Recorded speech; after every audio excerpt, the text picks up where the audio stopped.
My name is Dr. Nikhil More. I'm a practicing physician as well as diabetologist and emergency medicine physician. I practice in Undri Pisoli area since last 6 years. I majorly practice in a diabetes and physician as a physician. I am a panel consultant in Ruby Hall as well as the Inamdar Hospital. तर आजचा topic आहे गॅस्ट्रोइसोफेगल reflux disorder in low म्हणजे वयोवृद्ध लोकांमधील गॅस्ट्रोइसोफेगल reflux disorder बाबतचा topic आहे आणि त्याचे निदान आणि उपचार याच्यावर आपण बोलणार आहोत. तर गॅस्ट्रोइसोफेजियल रिफ्लक्स रोग वृद्धांमध्ये अधिक सामान्य आहे, परंतु त्याचे निदान आणि उपचार करणे कठीण असू शकते. वृद्धांमध्ये लक्षणे तरुण रुग्णांच्या तुलनेने भिन्न असू शकतात, त्यामुळे बदलांना लक्ष देणे महत्वाचे आहे. वृद्ध व्यक्तींमध्ये गडचे निदान करणे कठीण असू शकते. त्यांना हार्टबर्न किंवा छातीदुखी यासारखी क्लासिक लक्षणे अनुभवता येत नाहीत.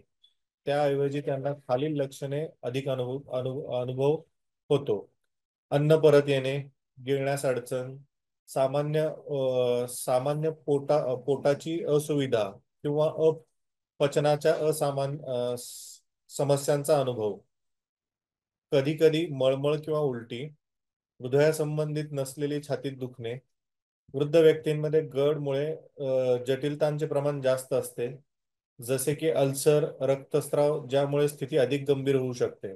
या लक्षणांचे लवकर लक्षात येणे महत्वाचे आहे. वृद्धांमधील गडचे लक्षण इतर परिस्थितींमध्ये जसे की हृदयांच्या समस्या, संसर्ग किंवा पचनाच्या विकार साम्य असू शकतात.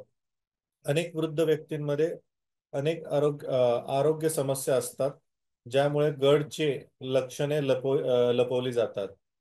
तसेच तांत्रिकामधील अनेक अनोळखी लक्षणांना कारणीभूत ठरू शकतात किंवा रुग्ण त्यांच्या अस्वस्थतेला सामान्य आहार समस्यांमध्ये समाविष्ट करू शकतात. लक्षणे अस्पष्ट असतील तरी क्रोनिक खोकला यासारखा संकेत याच्याकडे लक्ष देतो, जो गड दर्शवू शकतो. सही निदान वृद्ध व्यक्तींमध्ये गडच्या प्रभावी व्यवस्थापनासाठी आवश्यक आहे. तुम्हाला लक्षणांचा अनुभव होत असेल तर त्याच्या आरोग्य सेवा प्रत्याशी चर्चा करणे महत्वाचे आहे. गड स्वतःहूनही ठीक होत नाही. सामान्यतः दीर्घकालीन उपचाराची आवश्यकता असते. उपचाराच्या पद्धतीत समाविष्ट आहेत जीवनशैलीत बदल, औषधे, काही प्रमाणामध्ये अँटी रिफ्लक्स शस्त्रक्रिया, गड नियंत्रित करण्यासाठी मदत करणारे जीवनशैलीतील बदल, अतिरिक्त वजन कमी करणे, झोपताना तुमचे डोके उंच ठेवणे, तंग कपडे न घालणे, धूम्रपान सोडणे, छोटे जेवण घेणे, उशिरा खाण्यापासून वर्ज्य करणे, रिफ्लक्स वाढवणाऱ्या ट्रिगर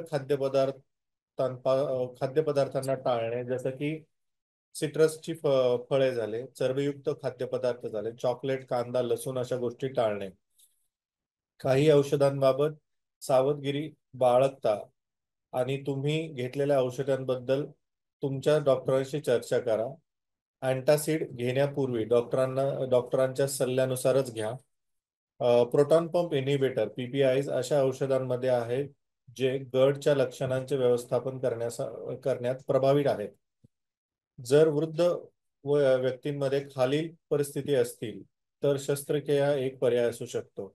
निचल्या इसोफेगियल स्फिंक्टरमध्ये खूप कमी विश्रांतीचा दाब, कमी प्रेशर असेल, उपलब्ध औषधांचा परिणाम होत नसेल, गंभीर गड त्यामुळे जटिलता असणे, एकूणच हे पर्याय तुमच्या लक्षणांचे व्यवस्थापन करण्यास आणि तुमच्या जीवनातील गुणवत्तेत सुधारणा करण्यास मदत करू शकतात. थँक्यू.